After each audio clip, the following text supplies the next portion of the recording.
우리에게 주시는 하나님의 말씀 히브리서 4장 12절 말씀입니다. 신약성경 히브리서 4장 12절 말씀, 우리 다 함께 합독할 때에 하나님의 음성을 친히 듣는 시간이 되기를 원합니다. 합독하겠습니다.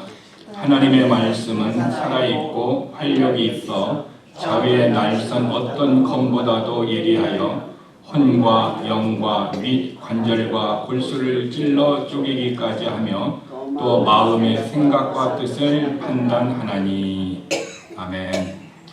저는 오늘 히브리서 4장 12절의 말씀을 가지고 하나님의 말씀이 내 안에서 하시는 일은 무엇인가? 우리는 하나님이 하시는 일들이 많이 있습니다. 근데 하나님의 말씀이 특별히 내 안에서 하시는 일이 있습니다. 하나님의 말씀이 내 안에서 어떤 일을 하시는가라는 것을 성경을 통해서 오늘 우리가 조명을 받고, 그러면은 그 하나님의 말씀은 오늘도 내 안에서 어떤 일을 하신다라는 것을 우리는 알고, 그러면 그 말씀이 우리에게 주실 때에 우리가 하나님의 말씀으로 받으면은 그 말씀 우리에게 역사하실 줄 믿습니다. 저는 제 인생에 처음으로 하나님의 말씀을 제 마음에 받은 것은 요한복음 3장 16절 말씀입니다. 초등학교 5학년 때에 제 1년 후배가 요한복음 3장 16절을 편지에 썼습니다. 그래서 저는 그것을 옆에서 이렇게 읽어보면서 그때 요한복음 3장 16절을 처음으로 알았고, 그때 그 내용을 통해서 제가 예수님을 영접했습니다. 그때 제가 거듭났습니다. born again 되었다라는 것입니다. 그때. 그러니까 처음으로 하나님께서 제 마음속에 말씀을 기록해 주신 말씀, 몸에 기록해 주신 것이 아니라 내 마음판에 기록해 주신 말씀은 요한복음 3장 16절이었고, 그 말씀이 저를 born again 할 수 있도록 역사를 했습니다. 그러니까 하나님의 말씀이 저를 born again 하도록 역사하셨다는 것입니다.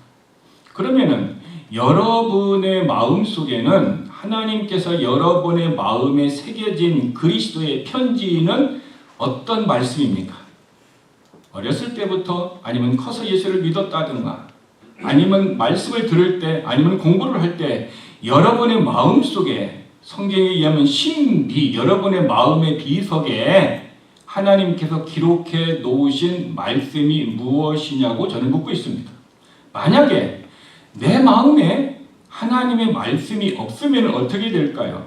그러면 우리는 생각하고 판단하고 어떤 기획을 할 때에 하나님의 말씀에 의해 계획하고 판단하고 결정하는 것이 아니라 자기가 들었던 생각, 자기의 지식, 자기의 뜻 가운데 그것을 결정하고 그것을 선택하고 그리고 자기의 인생을 결정하는 가치관이 되고, 그것이 결국 우리 인생이 되는 것입니다. 그런데 내 생각과 내 뜻과 내 의지로 행했던 모든 것은 하나님의 뜻이 아니라면 하나님은 우리들에게 우리의 행한 것에 대해서 보증이 없습니다.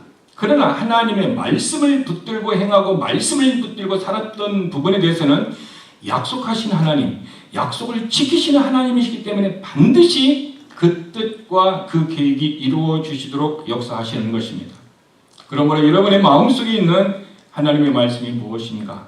또 하나, 여러분 이번 주에, 아니 지난주에, 아니면 지난달에, 아니면 2024년 전반기에 여러분의 마음을 흔들고 여러분의 마음을 주장하게 하고 여러분의 인생을 살아갈 수 있도록 마음속에 강하게 못이 잘 박힌 목과 같이 여러분의 인생을 움직였던 말씀은 무엇입니까?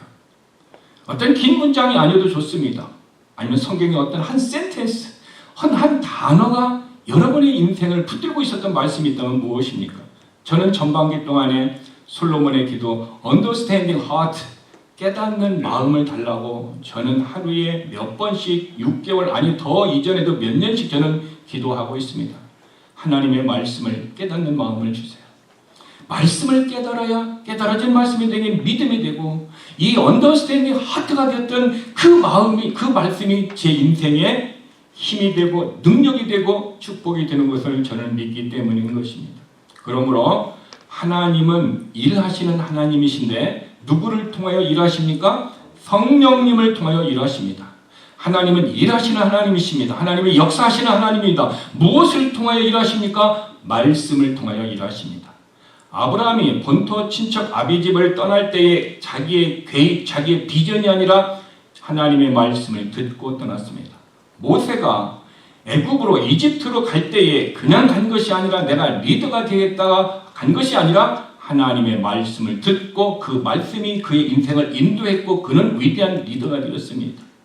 여러분, 이렇게 하나님의 사람들은 하나님께서 먼저 그들에게 말씀을 주시고 그 말씀을 받은 그 사람이 그 말씀을 따라서 살아갈 때에 하나님은 히브리서 11장에 보니까 그 사람이 믿음으로 살았다라고 평가를 해주시는 것입니다.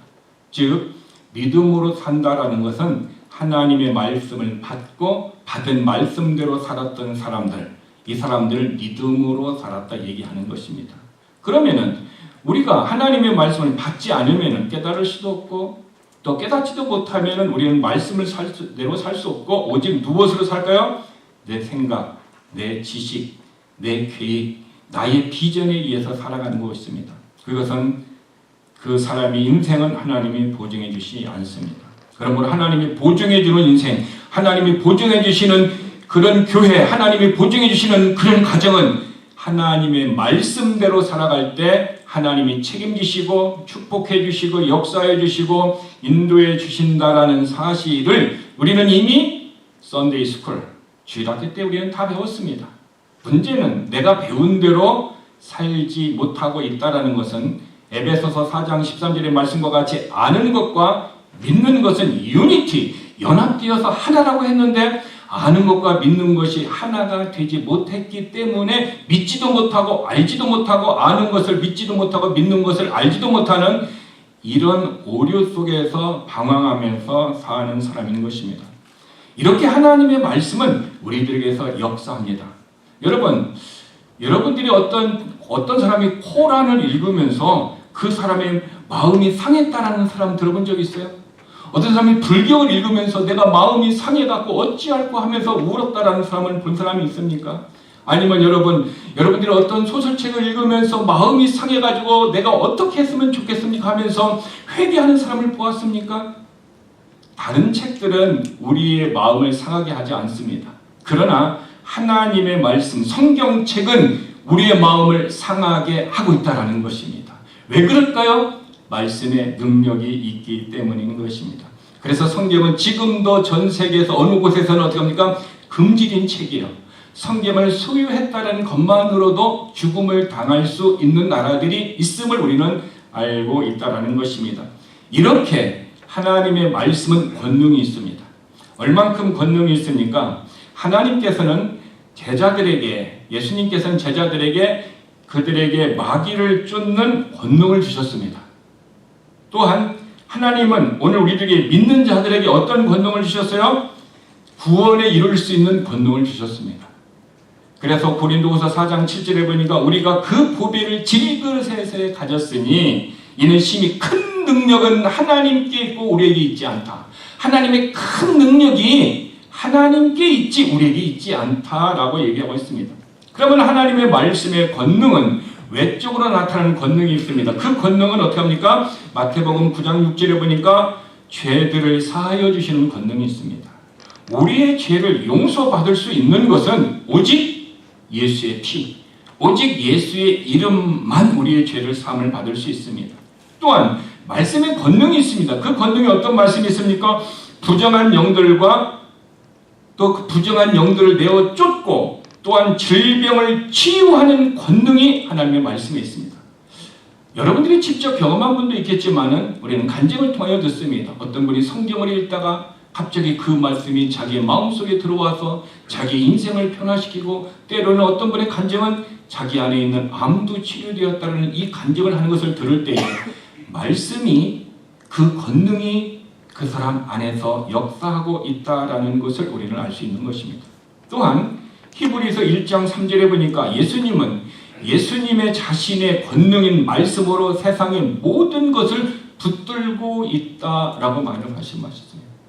뿐만 아니라 로마서 15장 19절에 보면 표적과 이적들은 모두 성령님의 권능에 의해서 이루어진다라고 얘기하고 있습니다. 이렇게 하나님의 말씀은 권능이 있습니다. 능력이 있습니다. 우리들은 그런 경험도 직접적으로 했을 수도 있고 또한 주변의 간증을 들었을 수도 있습니다. 오늘 설교는 이런 하나님의 말씀이 그런 능력을 우리에게 나타내는 이런 권능을 제가 설교자 함이 아니라 그 말씀이 지금 현재 우리 안에서 내적으로 어떤 일들을 하실 수 있는가? 하나님의 말씀이 내 안에서 지금 예배를 드리는 우리들에게 어떤 일을 하시는가를 오늘 알고 싶은 것입니다. 하나님은 말씀을 통해서 역사하시는데 그 하나님의 말씀이 내 안에서 하시는 일들은 내 안에 있는 죄에 대해서 우리의 마음과 생각과 양심에 찔림을 주고 우리의 마음을 베이는 일을 합니다. 말씀이 찔림을 주고 마음을 베이는 역사를 한다는 것입니다. 한마디로 얘기하면 하나님의 말씀의 능력은 성도들의 죄에 대해서 찌른다라고 성경은 가르치고 있습니다. 우리는 그것을 쉽게 베드로의 설교를 통해서 알 수가 있습니다. 베드로가 설교를 했습니다. 설교를 하고 난 다음에 사람들이 그 설교를 듣고 난 다음에 그들의 마음이 불편했습니다. 불편한 그 마음을 사도행전 2장 37절에는 이렇게 기록해 놓았습니다. 그들이 이 말을 듣고 베드로의 설교를 듣고 마음에 찔려 영어로 뭡니까? 풀이 팍 찔렸다는 거죠. 못에 찔리듯이 칼에 찔리듯이 말씀이 그들의 마음에 있는 죄를 찔렀다라고 얘기하고 있습니다. 말씀이 내 안에 있는 죄를 드러내고 내 안에 있는 죄를 어떻게 합니까? 찌르니까 마음이 어떻게 합니까? 아팠다라는 거죠. 플랫 타이어가 되듯이 하나님의 말씀이 풀이 그 사람의 마음을 칼이 되어서 푹 찔렀다라는 거죠. 여러분, 우리가 칼로 손을 조금만 베어도 얼마나 쓰리고 아픕니까? 그런데 우리의 마음, 우리 하트를 하나님의 말씀의 칼로 풀이 푹 찔렀다라는 거예요. 얼마나 그 마음이 아프겠습니까? 여러분, 이렇게 하나님의 말씀은 우리의 마음을 찌르는 말씀입니다. 왜 하나님의 말씀이 우리를 찌를까요? 히브리서 4장 12절에 보니까 하나님의 말씀은 칼이라 얘기하고 있어요. 좌우의 날선 칼, 양날을 가진 칼이 우리를 찌른다 얘기하고 있습니다. 그래서 설교를 들을 때 때로는 감추어져 있던 내 죄, 나만 알고 있었던 내 죄, 아무도 모르는 그 죄를 말씀을 통해서 하나님은 우리의 마음을 찔러서 그 죄를 드러내고 있다라는 사실인 것입니다. 그래서 때로는 예배를 드릴 때 어떤 사람들의 마음은 불편할 수 있습니다. 왜? 말씀이 그의 마음의 죄를 찌르고 있기 때문인 것입니다. 여러분 말씀을 들을 때 마음이 찔려본 적이 있습니까? 마음이 찔려서 설교할 때 마음이 불편한 경험이 있습니까? 저도 제 삶 가운데 그런 일들이 많이 있었습니다. 근데 그 예배 시간이 너무너무 힘들었습니다. 그 당시에는 왜 말씀이 나를 찌르는지 그걸 잘 몰랐을 때였습니다. 그래서 내가 하나님의 말씀을 통해서 진리의 지식을 통해서 하나님의 말씀이 나를, 내 양심을, 내 마음을 풀이 찌른다라는 그 말씀의 진리를 깨달았을 때 하나님이 지금 내 마음속에서 일하고 계시는구나. 지금 하나님이 내 마음을 터치하고 있구나 라는 것을 깨닫고 난 이후로는 그리고 후로는 저는 이렇게 기도했습니다. 하나님, 말씀을 들을 때마다 내 안에 있는 죄를 나도 알지 못하는 모습 속에 살아갈 때가 있는데 말씀을 통하여 내 마음의 죄를 찔러서 내가 그 죄를 깨닫게 하시고 그리고 그 깨달은 죄를 주님 앞에 토할 수 있도록 하나님 나를 인도해 주세요 하면서 저는 이런 기도를 종종 드리고 있습니다. 자, 하나님이 말씀을 통하여 내 마음의 양심을 찔렀다라는 것은 누가 역사한 것입니까? 성령님이 역사한 것입니다. 하나님의 말씀만이 사람의 마음을 상하게 하고 하나님의 말씀만이 그 사람의 마음을 어떻게 합니까? 알고 계십니다. 성령님이 역사하셨고 성령님이 역사하셨다라는 것은 지금 내가 누구를 만났습니까? 말씀을 통해 하나님을 만나는 것입니다. 하나님은 내가 눈으로 만나는 것이 아니라 눈으로 하나님은 우리가 천국에서 만납니다. 눈으로 볼 수 있는 하나님은 누굽니까? 예수 그리스도이십니다. 그러나 아버지 하나님은 영이시기 때문에 영은 눈으로 볼 수가 없는 것입니다. 근데 영이신 하나님이 성령님을 통해서 말씀을 통해서 우리 마음 가운데 터치, 때로는 찌름을 통해서 우리에게 역사를 하셨다라는 것은 내가 그 말씀을 통하여 하나님을 만나는 것입니다. 그래서 하나님은 말씀을 통하여 만나는 것이고 그 하나님은 바로 우리들에게 성령의 역사를 이루었다라는 것을 우리는 알아야 되는 것입니다. 자, 베드로의 설교를 통해서 그들의 마음이 찔렸다 그랬습니다. 그런데 스데반의 설교를 통해서 그들은 어떻게 되었을까라는 것을 한번 찾아보기를 원합니다. 사도행전 5장 33절에 보면 그들이 듣고 크게 노하여 사도들을 없이 하고자 할 때 얘기하고 있어요. 여기서 보면은 그들이 유대인들이 스데반의 설교를 듣고 크게 노하였다라고 나왔습니다. 근데 영어 성경을 보면 cut to the heart, 마음을 베었다. 스데반의 설교를 들은 성도들이 하나님의 말씀이 그들의 마음을 베었다라는 거예요. 베드로의 설교는 송곳 같은 것이 찔렀지만은 스데반의 설교는 얼마나 강했는지 칼같이 그들의 마음을 베어서 그들의 마음이 지금 상당히 상하였다라고 하는 것입니다. 그러니까 하나님의 말씀은 우리를 어떻게 상하게 한다라는 것을 우리는 아는 것입니다. 그러면은 하나님의 말씀이 우리의 마음을 상하게 하면 우리는 어떻게 됩니까? 마음이 쉼이 불편하고 고통스럽습니다. 하나님의 말씀이 여러분의 마음을 상하였을 때 여러분은 어떤 반응이 일어났습니까? 스데반의 설교를 들었던 사람들의 반응은 어떤 반응이 일어났냐면은 그들이 어떻게 합니까? 사도들을 없이 하고자 할 때 마음이 베어지니까 상하고 나니까 힘이 들어서 어떻게 합니까? 스데반을 향하여 돌을 들어서 그들은 살인자가 되고 말았습니다. 이상한 현상입니다. 어떤 유대인들은 베드로의 설교를 듣고 어찌할꼬 하면서 회개하여서 그들이 예수님을 만나고 그들의 스피릿, 그들의 영이 본 어게인 되고 새 생명을 얻었는데 그런데 스데반의 설교를 들었던 사람들은 분노가 일어나서 어떻게 했습니까? 돌을 들어서 스데반을 죽이는 살인자가 되었다라는 것입니다. 이 얘기는 하나님의 말씀을 듣는 유대인들의 자세가 지금 둘로 나누어져 있다는 것은 오늘날도 저와 여러분들이 하나님의 말씀을 들을 때 우리들의 마음의 반응이 두 가지로 나눌 수 있다는 것을 우리는 알고 있습니다. 그래서 어떤 분들은 하나님의 말씀을 이렇게 들으면 불편해서 어떻게 합니까? 설교자를 공격하면서 뒤에서 어떤 곳에서 사람들의 마음을 공격하는 그런 모습이 있는 사람들도 있을 수 있습니다. 왜? 스데반의 설교를 들었던 사람이 그랬기 때문에. 그러나 어떤 사람들은 설교를 듣고 베드로의 설교를 들었던 것 같이 우리가 어찌할꼬 하면서 나의 문제를 토해놓고 그것이 회복되고 다시 새로운 모습으로 나아갈 수 있다는 것입니다. 자, 마음에 하나님의 말씀을 베인 사람들의 반응이 두 가지라고 저는 얘기했습니다. 그러면은 스데반의 설교를 들었던 사람들은 공격했다고 얘기했습니다. 그러면은 베드로의 설교를 들었던 사람들은 지혜로운 사람입니다. 근데 지혜로운 사람이 베드로의 설교를 듣던 유대인들 외에 또 다른 한 사람이 있었는데 그 사람이 다윗입니다. 다윗도 하나님의 말씀으로 마음이 베었습니다. 마음이 상처를 입었습니다. 그래서 다윗은 자기의 죄를 인정했습니다. 다윗에게는 스데반이나 베드로는 청중들에게 이렇게 설교를 했지만은 다윗에게는 나단 선지자가 와서 1대1로 어떻게 합니까? 죄를 책망했습니다. 어떤 죄를 책망했습니까? 다윗 왕이여, 당신은 간음했습니다. 당신은 간음한 그 여인의 남편 우리아를 간접적으로 살인했습니다. 라고 선지자 나단은 어떻게 했습니까? 다윗에게 정확하게 얘기를 했습니다. 여러분, 다윗은 왕입니다. 절대적인 권세를 가지고 있습니다. 선지자를 할지라도 죽일 수 있는 그런 권세가 있습니다. 그런데 다윗은 선지자를 통해서 자기의 죄를 책망을 듣고 난 다음에 합리화를 하지 않았습니다. 그는 순간 무릎을 꿇고 맞습니다 하고 하나님 앞에 회개했습니다. 그리고 회개했던 그 모습을 성령의 감동을 통하여 시편에 기록되었는데 그 시편이 몇 편이죠? 51편입니다.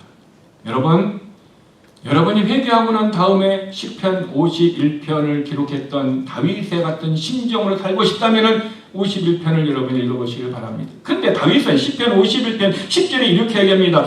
내게 깨끗한 마음을 주시고 올바른 영을 새롭게 하여 주소서, 이렇게 얘기합니다. 깨끗한 마음, 그 얘기는 내 마음이 지금 죄로 말미암아 더러워졌습니다.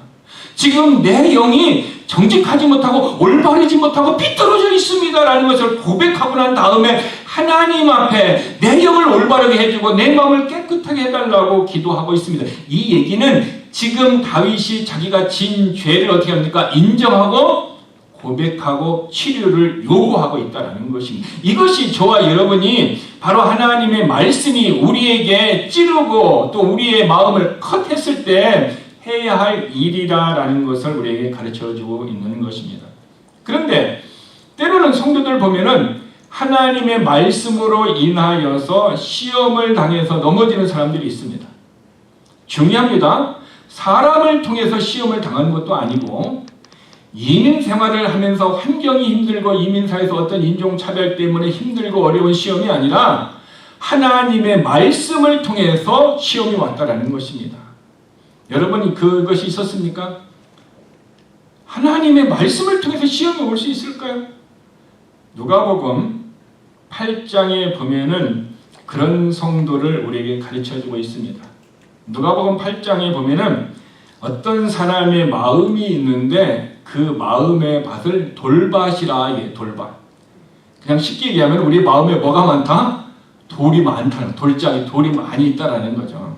그 사람들은 말씀으로 인하여서 시험을 받는 사람이다라는 거죠. 그러니까 마음의 밭에 따라서 시험이 다르다라는 것을 얘기하고 있는데, 돌밭은 말씀으로 인하여 시험이 왔을 때 넘어지는 사람입니다. 그러나 돌밭을 얘기하기 전에 첫 번째 밭을 얘기하는 그 밭이 길가밭을 얘기하고 있어요.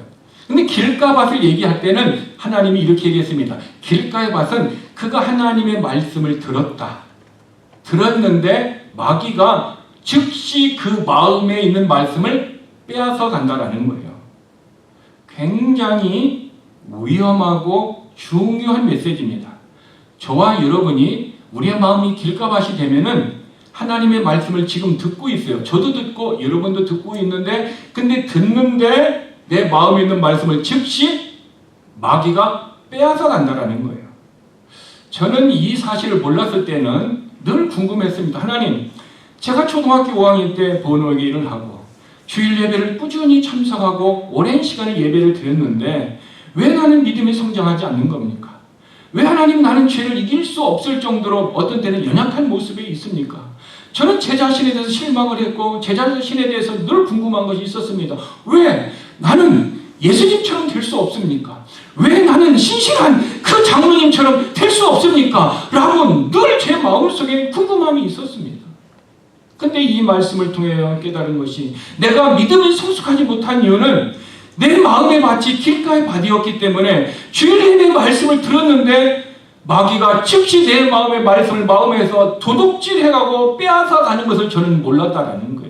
그래서 예배를 마치고 난 다음에 내 마음에 말씀의 씨앗이 있어야 자라나고, 이게 자라나서 열매를 맺는데 말씀의 씨가 없어졌으니까 말씀이 자랄 수도 없고 열매를 맺을 수도 없다라는 것을 저는 나중에 알게 되었어요. 그래서 그때 깨닫고 난 이후로는 내가 예배 시간을 소중히 여겨야 되겠구나. 내가 예배 시간을 졸지 않아야 되겠구나. 내가 예배 시간에는 하나님의 얼굴을 구해야 되겠구나. 내가 예배 시간에는 하나님을 향하여 영과 진리로 나가야 되겠구나.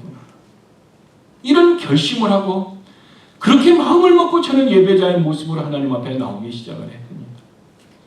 혹 여러분들도 저와 같이 과거에 이렇게 오랜 세월을 예배자로 하나님 앞에 나와왔는데 여러분이 성숙하지 못한 신앙이 있다면 혹 우리의 마음의 밭이 길가의 밭이 되어서 말씀은 듣긴 듣는데 그 말씀이 마귀가 빼앗아가서 내 마음에 예배를 마치고 난 다음에 말씀이 없으니 자랄 수도 없고 말씀이 없으니 열매도 없다라는 것을 깨닫는 우리가 되었으면 좋겠습니다.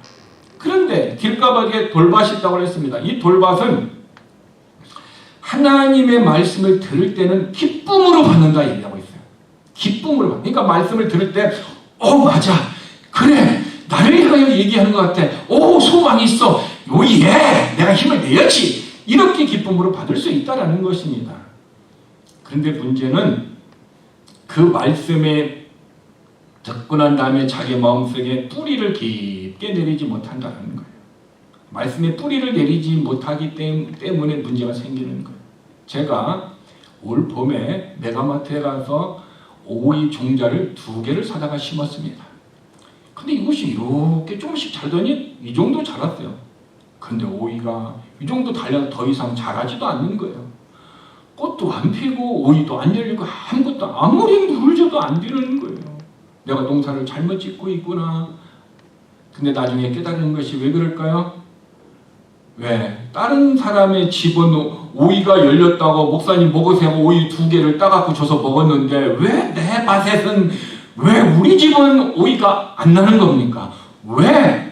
똑같은 씨인데 그 집은 되고 우리 집은 안 되는 것입니까? 무엇이 문제입니까? 땅의 토양이 문제라는 거예요.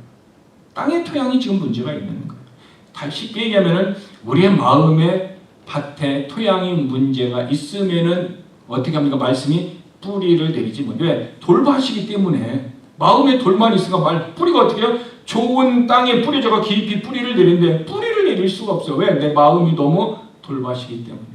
결국 내가 은혜를 받고 못 받고 내 인생에 하나님 앞에 헌신하고 내 인생에 열매가 있고 없고는 어디에 달려있어요? 내 마음의 토양이라는 거예요. 내 마음의 토양이 어떤 토양이 있느냐에 따라서 열매도 있고 때로는 시험도 들고 마귀에게 말씀도 빼앗긴다는 거죠. 그래서 돌밭은 어떻게 합니까? 말씀의 뿌리를 못 내려요. 말씀의 뿌리를 못 내려요. 그래서 뿌리를 못 내니까 어떻게 해요? 말씀으로 인하여 시험이 오면 어떻게 합니까? 떨어져 나가는 거예요. 시험이 오면 떨어져 나가는 것입니다. 그래서 결국 말씀에 뿌리가 없는 사람들은 말씀을 듣고 마음이 베어져서 어떻게 합니까? 그 말씀을 받아들이지 못하고 소화하지 못하고 스데반의 설교를 들었던 생각이 공격적으로 나가는 거예요. 교회를 향하여 공격하고 사람을 향하여 공격하고 더 나아가 이 미국을 향하여 공격하고 또 때로는 다른 환경을 향하여 우리는 공격할 수 있다는 것입니다. 그래서 결국 말씀으로 인한 시험이 올 때 이기지 못합니다. 시험을 하려는 인내는 연단을. 그 연단 속에서 우리가 성숙해야 되는데 환난 속에서 인내를 못하니까 결국 어떻게 해요? 떨어져 나가요. 그렇게 말씀에 뿌리가 없으면은 교회에 좀 어려움이 있을 때 헌신해야 할 때 교회를 떠나가 버립니다. 이것은 제 얘기가 아닙니다. 우리는 주변에서 흔히 그것을 볼 수 있습니다. 그런 사람들은 어떻게 합니까? 조금만 시험이 오면은 그냥 넘어져 버립니다. 그런 사람들은 성경이 뭐라고 그랬습니까? 돌밭의 성도다. 그 마음이 돌짝밭이다 라고 성경은 기록해냈습니다. 그러므로 저와 여러분이 마음의 상태에 따라서 내 인생과 우리의 가족과 또한 우리의 교회와 내가 소속된 직장과 비즈니스에서 하나의 미랄로서 썩어서 열매를 맺으려면은 내적인 내 영적인 마음의 토양이 그렇게 중요한 것입니다. 저는 말씀을 듣고 찔림을 받고 난 다음에 깨달음을 통해서 회복된 한 사람을 소개하고 싶습니다. 그 사람은 구약 성경에 나오는 아삽이라는 대언자입니다. 아삽이라는 대언자입니다. 그 아삽은 시편 73편을 기록했습니다. 여러분이 아삽을 알고 싶다면 집에 가셔서 시편 73편을 읽어보시면 됩니다. 아삽은 이렇게 고백합니다. 내 마음이 지금 괴롭습니다. 이것을 우리 개혁성경 개정개혁은 이렇게 표현했습니다. 내 마음이 산란하다, 괴롭다 이렇게 얘기하고 있습니다. 그리고 내 양심이 찔렸다 이렇게 표현하고 있습니다. 왜 아삽 선지자의 마음을 괴롭게 하고 양심을 찔렸다는 것이 무엇입니까? 무엇이 아삽을 그렇게 찔리게 만들어 놓았습니까? 아삽의 마음을 찔리게 만든 그 이유는 성경이 이렇게 기록해 놓았습니다. 시편 73편 13절에 보면 참으로 내 마음을 깨끗하게 한 것이 헛되며 내 손을 무지하면서 씻은 것이 헛되도다. 이 얘기가 뭡니까? 내가 깨끗하게 살려고 하고 내 손에서 죄를 짓지 않고 살려고 내가 그렇게 사는데 이렇게 살아서 내 인생이 헛되다라는 거야. 너무너무 헛되다. 오늘로 얘기하면 저와 여러분이 믿음으로 살려고 하고 내가 죄를 짓지 않고 세상에서 하나님의 미랄로 살고 집안에서 또 밖에서 소금과 빛과 소금으로 살려고 했던 내 삶이 내가 너무 헛되다라는 것을 허탈함을 느낀다라는 거예요. 왜 아삽이 이런 허탈감을 느꼈을까요? 그것은요, 그가 어떻게 합니까? 어떤 사람을 보았더니 악한 사람이야. 죄를 짓는 사람이 어떻게 해요? 네, 돈도 많이 벌고 뭐 비즈니스 잘 되고 너무 형통한 거예요. 아니, 나는 신실하게 사는데 힘들고 어려워. 근데 죄 짓는 사람들이 너무 잘 되고 형통한 삶을 보니까 처음에는 그것이 부러웠어요. 너무너무 부러운 거예요. 그래서 오늘날 사람들의 말을 조용히 들어보면은 TV에서 어떤 사람들이 죄를 져가지고 돈을 뭐 몇백억, 몇천억을 막 이렇게 잘못해하고 수익을 했어. 근데 아주 작은 처벌을 받아. 그러니까 사람들은 그 돈 많은 그 사람을 아주 작은 처벌을 받는 것을 어떻게 해요? 부러워하는 사람들이 주변에서 우리는 간증으로 들었을지도 모릅니다. 근데 아삽도 그런 모습이었어요. 근데 아삽만 그럴까요? 혹 저와 여러분의 삶도 그럴 수 있습니다. 나는 신실하게 사는데 쟤는 대충 살고 죄 짓고 사기치고 하는데 잘 먹고 잘 살아. 나는 학교에서 공부 열심히 하는데도 실력이 안 오는데 쟤는 매일 놀고 하고 하면서도 컨닝해가지고 어떻게 해요? 전 좋은 점수가 나오는 거예요. 이 세상은 불공평하다라고 우리는 하소연할 수 있어요. 아삽과 같이. 근데 아삽이요, 그 형통을 부러워했었어요. 때로는 우리는 그렇게 부러워할 수가 있습니다. 옆에 교회는 부흥이 되어서 많은 사람들이 하는데 우리 교회는 부흥이 안 되고 너무 힘들어서 나도 그 교회 가고 싶다. 그 교회는 뉴스 프로그램도 좋다던데, 그 교회는 단기 성교를 통해서 애들에게 가치관이 심어진다는데 나도 우리 애들 데리고 그곳에 갔으면 좋겠다. 그 교회를 부러워할 수도 있습니다. 우리는 아삽을 뭐라고 할 수 없습니다. 우리들도 그런 상황 속에서 있기 때문인 것입니다. 그런데 아삽은 시편 73편 21절에서 이렇게 합니다. 나의 마음이 괴로웠으며 내 중심이 찔렸습니다. 왜 형통을 부러워하다가 갑자기 왜 괴롭고 갑자기 제 중심이 찔렸다고 얘기하고 있습니까? 그 이유가 무엇입니까? 무엇 때문에 아삽은 갑자기 마음이 변했습니까? 우리들도 그러면은 아삽과 같은 마음이었지만 우리들도 마음이 변할 수 있습니다. 어떻게 하면 우리들의 마음이 변할 수 있을까요? 그것은 아삽이 이렇게 얘기하면 내가 성소에 들어가서 그들의 종말을 보았다. 아삽은 선지자입니다. 근데 하나님이 그에게 그의 영을 어디요? 성소를 보내주고 성소에서 그렇게 악한 사람들이 살았던 인생의 결말을 보여줬어요. 그들의 결말이 뭐였습니까? 파멸이었다는 거예요. 이 세상에서 악의 모습으로 흥청망청 복을 누리고 잘 먹고 잘 사는 것 같지만 그들의 인생의 마지막은 파멸이다라는 것을 아삽 선지자는 그때 깨달았어요. 그리고 난 다음에 그는 어떻게 했습니까? 깨닫고 난 다음에 회개했다는 것입니다. 그리고 내가 그들의 형통을 부러워하지 않고 오늘 내가 신실하게 살고 오늘 내가 가난하게 살고 내가 오늘 힘들어도 신실한 모습으로 주 앞에 서 있는 것이 내 인생의 복이다라는 것을 아삽이 깨달았습니다. 그 깨달은 이유가 뭡니까? 하나님께서 그들의 미래의 모습을 보여주고 깨닫게 해주셨기 때문에 그렇습니다. 그럼 오늘 우리들도 우리가 영으로 성소에 들어가서 그들의 결말을 보지 않는다 할지라도 성소에 들어서 그들의 결말을 깨달았던 아삽이 성령님의 감동을 따라서 성경에 그것을 기록해 놓은 하나님의 말씀을 통해서 저와 여러분도 깨달을 수 있다는 것입니다. 그러면 우리들도 어떻게 해요? 그들의 형통을 부러워하지 말고 우리의 인생을 다 마치고 난 다음에 우리의 삶이 그리스도의 심판석에 섰을 때 우리들은 주님께서 이 땅에 믿음으로 살았던 부분에 대해서 만큼 많은 하나님은 우리에게 보상을 해주시는 하나님이십니다. 그러므로 우리는 어떻게 할까요? 그 보상을 기대하고 그 보상을 내가 믿음으로 바라보고 있다면 오늘의 고난을 이길 수 있습니다. 오늘의 아픔을 이길 수 있습니다. 오늘의 불의한 자들이 형통한 것을 부러워하지 아니하고 오늘 나의 신실함, 오늘 나의 정직함, 오늘 나의 믿음으로 사는 삶을 한 걸음 한 걸음 계속해서 우리는 지치지 않고 넘어졌다 해도 다시 부활의 신앙으로 부활의 믿음으로 다시 일어나서 걸을 수 있는 사람이 하나님이 그들의 인생을 붙들어 주실 것이며 하나님이 그들의 발걸음을 보증해 주실 것이며 하나님이 그들의 삶과 그들의 가정과 그들의 자녀들, 그들의 교회를 하나님께서 역사해 주실 줄 믿습니다. 여러분, 다윗도 마음에 찔림이 있었다라고 성경은 얘기합니다. 우리가 다윗은 위대한 선지자라고 보고 있습니다.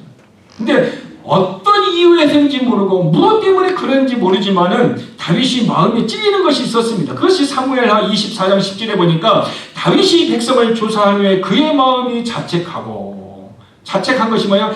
양심의 가책을 느끼고, 양심의 가책을 느껴서 그 다음에 뭐야? 다윗이 여호와께 아뢰되 하고 기도했어요. 양심의 가책을 느끼고 난 다음에 이런 기도를 했습니다. 내가 이 일을 행함으로 큰 죄를 범하였습니다. 자기가 어떤 일을 했는데 그 일이 죄라는 것을 깨닫고 하나님 앞에 고백하고 있습니다. 그래서 종의 죄를 사하여 주옵소서, 심히 미련하게 어리석게 행하였습니다라고 자기의 어리석음을 주님 앞에 고백을 했습니다. 다윗이 이렇게 자기가 어리석다고 자기를 인정하고 그리고 어리석음을 주 앞에 고백했던 원인이 어디에 있었습니까? 마음이 찔렸기 때문에 그래요. 마음이 배웠기 때문에 그가 하나님 앞에 그렇게 나아갈 수 있었다는 것입니다. 그러므로 저와 여러분의 하나님의 말씀이 우리 안에서 하시는 일들은 말씀이 칼이 되어서 우리를 찌를 수도 있고 말씀이 칼이 되어서 우리의 마음을 베일 수도 있는 것입니다. 그러므로 다윗은 회개함으로 말미암아 마음의 평안을 얻었고 회개함으로 말미암아 다시 그는 회복의 모습으로 자기의 모습을 하나님 앞에 온전히 드릴 수 있었습니다. 그러므로 하나님의 말씀이 내 안에 들어오면은 그 말씀은 살아있기 때문에 우리들에게 이런 역사를 합니다. 이것을 경험해 본 사람은 압니다. 그러나 이 말씀의 능력을 경험해 보지 않으면은 우리는 이론으로는 알 수 있어도 경험적으로는 알지 못하고 있습니다. 하나님의 말씀은 베이고 찌릅니다. 이것을 성경은 십자가의 공격이라고 얘기합니다. 십자가의 공격적인 것을 통해서 우리 하여금 베이게 하고 상하게 하고 있다는 것입니다. 그래서 하나님의 말씀은 공격용 무기입니다. 그래서 하나님의 말씀은 살아있어서 활력있고 좌우에는 어떤 날선 검보다 예리하여 우리의 영과 혼과 관절과 거슬을 찔러 쪼갠다 얘기하고 있습니다. 그러면은 우리가 하나님의 자녀인데 왜 하나님의 말씀으로 배임을 당합니까? 왜 우리의 마음이 이렇게 불편해야 됩니까? 왜 하나님 앞에 예배자로 나와서 회복되고 치료되고 평안을 얻어야 되는 주일의 예배 시간에 왜 하나님은 우리의 마음을 이렇게 상하게 하고 왜 우리의 마음을 이렇게 합니까? 그것은 하나님이 우리의 죄 문제가 해결되지 아니하면 우리가 신앙의 성숙을 가져올 수 없기 때문에 그렇습니다. 우리가 신앙의 성숙을 가져오려면은 우리 안에 있는 죄가 어떻게 합니까? 예수의 피로 제거되어야 합니다. 그래서 요한은 예수님을 향하여 보라 세상 죄를 제거하시는, 우리 성경은 세상 죄를 지고 가는 이라고 표현했는데 영어 성경을 보면은 세상 죄를 제거하시는 하나님의 어린 양을 보라 얘기하고 있습니다. 죄를 제거하시는 분이 예수 그리스도이십니다. 저와 여러분 안에 있는 우리의 죄를 제거하시는 것은 오직 예수의 피, 오직 예수님 말씀만이 우리의 죄를 제거하는데 얼만큼 제거하시냐? 흰 양털, 흰 눈과 같이 깨끗하게 하실 뿐만 아니라 그 회개한 죄에서는 주님은 어떻게 하면 기억도 하지 않으신다 얘기하고 있습니다. 여러분, 바울과 바나바가 선교를 가기 위하여서 서로를 상의하고 있었습니다. 근데 마가의 문제로 말미암아 선교하는데 좀 갈등이 생겼어요. 바나바는 마가를 데리고 갔으면 좋겠다. 바울은 마가를 데리고 가면 안 된다. 왜? 예전에 데리고 갔더니 얘가 문제를 일으키더라. 그래서 갈등이 있었습니다. 그래서 결국은 어떻게 됐어요? 믿음의 거장들도 갈등이 있고 헤어지더라는 거죠. 그래서 바울은 바울대로 가고 바나바는 바나바대로 갔습니다. 그리고 바울의 마음속에 바나바를 용서해주는 마음이 없었습니다. 근데 나중에 바울은 바나바를 용서했다는 것을 간접적으로 성경에 기록했습니다. 그 마가를 데리고 와라. 내가 마가를 사랑한다. 사랑한다는 그 고백하기 전까지는 마음이 불편했지만 그러나 회개하고 난 다음에는 사랑한다라고 고백하는 것이 어렵지 않았다는 것입니다. 여러분, 우리가 다른 사람을 향해 사랑합니다 고백할 때 그 말이 성경대로 하면은 마태복음 15장 18절에 의하면 마음에 있는 것이 입으로 나옵니다. 맞습니까? 사랑합니다. 이 얘기는 마음에 사랑함이 있어서 사랑합니다. 이렇게 말하는 것입니다. 그런데 실제로 그 사람이 사랑하지 않고 사랑합니다 라고 할 수 있어요? 없어요? 있죠. 그 얘기는 어떻게 합니까? 마음에 진실된 사랑이 없이 가식된 위선적인 사랑이 있기 때문에 사랑합니다 얘기하는 거예요.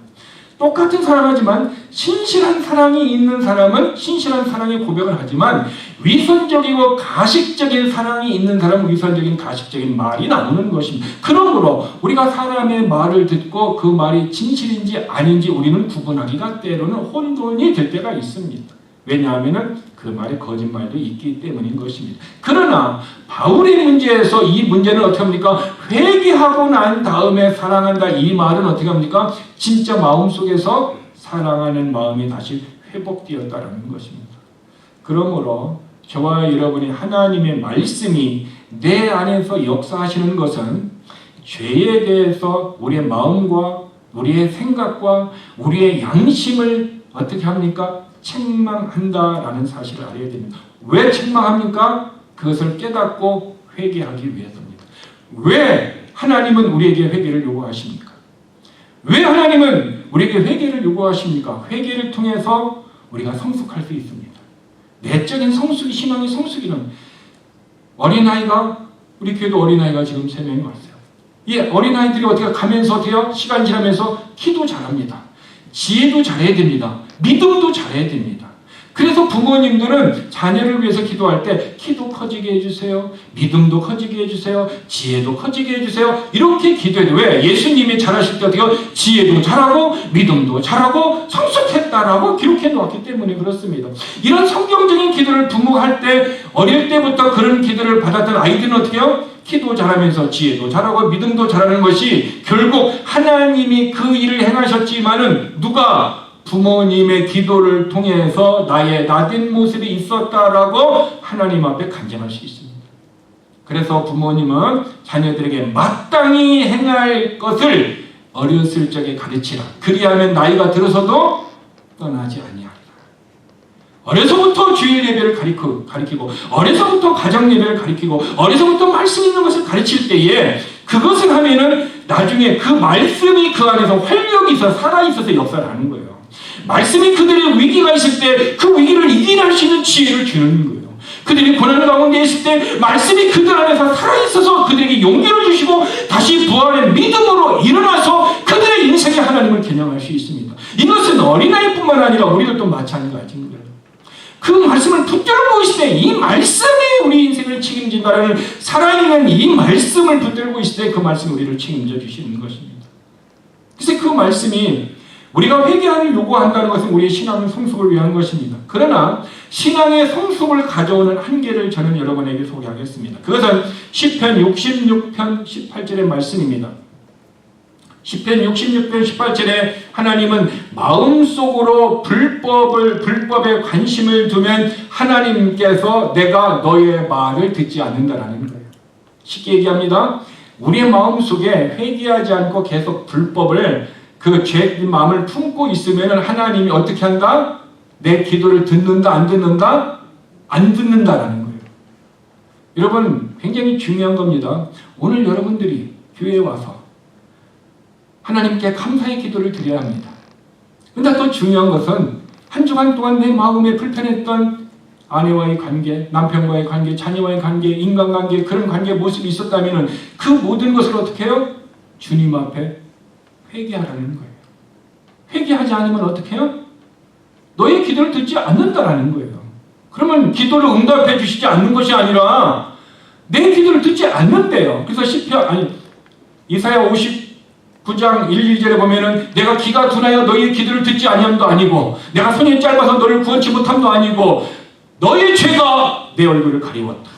죄는 우리의 기도를 하나님이 듣지 못하게 하고 응답되지 못하게 하는 유일한 기도의 방해물이 죄라는 겁니다. 그러므로 내 기도가 응답되어서 내가 회복되고 우리 가정이 회복되고 우리 교회가 회복되고 이 나라와 민족이 회복되려면 어떻게 됩니까? 하나님의 말씀을 통하여 내 죄를 책망하시는 그 죄를 깨닫고 회개하면은 기도의 응답이 되고 기도 응답을 통해서 내게 응답을 통해서 신앙의 성숙이 이루어지고 신앙의 성숙을 통하여 우리의 축복을 가져다 주는 것이 하나님의 말씀의 능력입니다. 이 하나님의 말씀의 능력을 저와 여러분들이 과거에도 경험했고 또 앞으로도 경험할 것입니다. 그러나 하나님의 말씀의 능력을 너무 과소평가하지 마십시오. 하나님이 너희가 마음의 불법을 품으면 기도를 응답하지 않는다, 기도를 듣지 않는다라는 이 하나님의 66편 18절의 말씀을 가볍게 여기지 마시기를 바랍니다. 그래서 저와 여러분의 삶이 하나님의 사랑을 받고 하나님이 눈동자같이 우리를 보호하시고 지키신다는 그 약속에 따라 우리가 보호함을 이렇게 받으려면은 하나님과 나 사이에 뭐가 없어야 돼요? 불편한 것이 없어야 돼요. 성도와 성도가 불편해도 얼굴이 보기 싫어요. 누가 불편하면 같은 자리에 앉아서 밥 먹는 것도 싫고 어떻게 하고 싶어? 불편하면 얼굴 보는 것이 싫어서 뒤를 돌아보고 싶다라는 거예요. 이만큼 불편한 것이 내 마음에 있는 것이 내 몸으로 나타나는데, 그런데 하나님에 대해서는 우리가 마음이 불편해도 떳떳하게 주여 하면서 소리를 지르면서 기도하는 우리가 어떻게 이해합니까? 거울을 통해서 나를 봐야 되는데 자꾸 다른 사람만 이렇게 보여주는 거죠. 하나님의 말씀이 다른 사람의 눈에 티를 보기 전에 내 눈에 들보를 보라 라는 이 말씀을 우리는 너무 잊어버리고 있지 않습니까? 오늘 하나님의 말씀이 내 안에서 지금 일하는 것은 우리의 마음과 양심과 우리의 생각을 책망하시는 그 말씀을 통해서 우리가 회복되고 치유되어 신앙의 성숙을 이루고 하나님의 은혜를 입을 수 있는, 그래서 우리의 남은 2024년의 후반기 인생이 전반기의 삶보다 영적으로 부유하고 영적으로 충만하고 영적으로 하나님의 사랑이 풍성한 우리의 삶, 우리의 가정, 우리의 교회가 되기를 주님의 이름으로 축복합니다. 기도하겠습니다. 바울과 바나바는 마가의 문제 때문에 싸웠고 결국 그들은 사랑하지 못함으로 헤어졌습니다. 우리의 인간관계가 이런 모습이 있습니까? 불편한 사람이 교회 안에, 교회 밖에 가정 속에 있습니까? 이 문제를 우리가 주님 앞에 내어놓았으면 좋겠습니다. 그리고 그것을 바울이 늦게 용서했던 듯이 우리도 그 사람을 용서하는 마음을 달라고 기도했으면 좋겠습니다. 하나님은 시편 66편 18절에서 마음속에 불법에 관심을 두면 하나님께서 내 말을 듣지 않으실 것이다 라고 기록해 놓았습니다. 나는 기도 응답을 받을 것은 많이 있는데 혹 하나님이 내 기도를 듣지 않을까 봐 염려스럽다면 시편 66편 18절의 말씀을 기억하여 오늘 우리 안에 있는 불법을, 우리 안에 있는 죄악을 우리는 예수의 피로 회개함을 통해서 제거되어지고 신실한 자가 되고 깨끗한 마음과 올바른 영을 통하여 새롭게 님을 통해 하나님 앞에 나아가기를 원합니다. 그리고 하나님의 은혜와 하나님의 은총과 하나님의 긍휼을 입을 수 있는 우리 모두가 되기를 원합니다. 이런 모습으로 회복시켜달라고, 우리의 가정, 우리의 자녀, 우리의 교회가 이 회복의 은혜를 달라고 우리 다 같이 합심으로 기도하시겠습니다. 아버지 하나님 감사합니다. 모든 것이 우리는 다 너 때문이야, 너 때문에 하면서 우리의 책임을 다른 사람에게 돌렸습니다. 아담도 자기가 죄 지은 것을 자기 아내에게 책임이 있다라고, 너 때문이야, 하와 때문이야 라고 예수님이 하나님에게 얘기했습니다. 우리의 삶도 그랬습니다. 바울과 바나바가 마가 때문에 그들은 서로를 용서하지 못하고 서로를 용납하지 못하고 허다한 언어를 덮어주지 못하기 때문에 그들은 선교를 하면서까지 그들의 마음이 나눠져서 아픔 가운데 하나님의 일들을 하였습니다.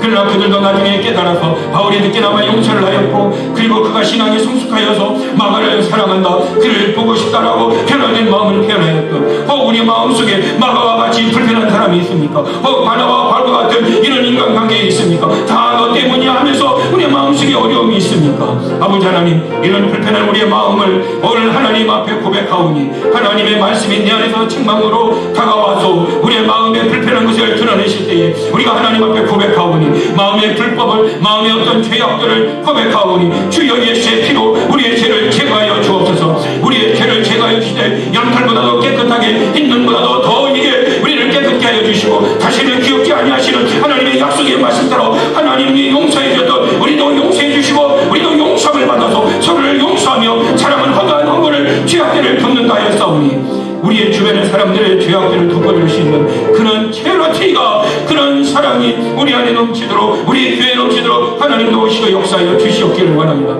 내가 아버지 집에 올 때에 형제와 어떤 불편한 일이 있다면 너는 아버지 앞에 그 예물을 제단 앞에 놓아두고 그리고 그 자녀들과 회복되고 난 다음에 와서 그 예물을 드려야 할 말씀과 같이 아버지 하나님, 주님은 회개를 먼저 원하시고 관계 회복을 원하시고 먼저 회개를 원하시는 하나님 말씀 앞에 내 자신을 드리기 전에 먼저 회개의 모습으로, 먼저 치유의 모습으로, 먼저 회복된 모습으로 주 앞에 나오는 우리가 되어서 다시는 우리의 삶이 하나님 앞에서 매인 모습이 아니라 회복된 모습으로 긍휼의 은혜를 받을 수 있는 모습을 나가시는 우리 교회요, 우리들의 성도요, 우리의 삶이 되도록 하나님 도우시고 역사하여 주시옵소서. 우리 교회 성도들 모두에게 아버지 하나님 아삭과 같이 우리의 삶이 약한 자들의 형통을 불허했던 그런 모습이 있었다면 이제는 그들의 마지막의 삶은 아버지 하나님 주님께서 하늘로 몰아가신다라는 그들의 마지막의 삶은 하나님이 인정하시지 않는 삶을 기록하고 오늘 우리의 삶이 힘들고 연약하고 부족하다 할지라도 오늘 한 걸음 신실하게 오늘도 믿음으로 살고 오늘도 주 앞에 바로 서서 하나님의 은혜를 입을 수 있는 우리 모든 성도가 되도록 하나님 도우시고 역사하여 주시옵소서. 오늘 아버지 앞에 나올 때에 빈손으로 나오지 아니하고 귀한 예물을 드립니다. 11조를 드리고 주일헌금을 드리고 감사의 헌금을 드렸습니다. 하나님 받아 주시옵소서. 이삭과 같이 내 몸이 하나님 앞에 영적 제물이 되어 하나님 앞에 드렸습니다. 받아 주시옵소서. 우리가 믿음의 부유한 자가 되게 하여 주시옵시고 우리가 하나님으로 부유한 자가 되게 하여 주시옵시고 우리가 영적으로 부유한 자가 되게 하여 주시고 우리가 하늘의 것으로 부유한 자가 되게 하여 주셔서 이 땅에 사는 동안에 하나님의 긍휼과 은혜를 통하여 복된 삶, 소망의 삶, 하늘을 바라보고 믿음을 가지고 살아가는 우리 예배자 모든 성도가 되도록 축복하여 주시옵소서. 예수님의 이름으로 기도드렸습니다.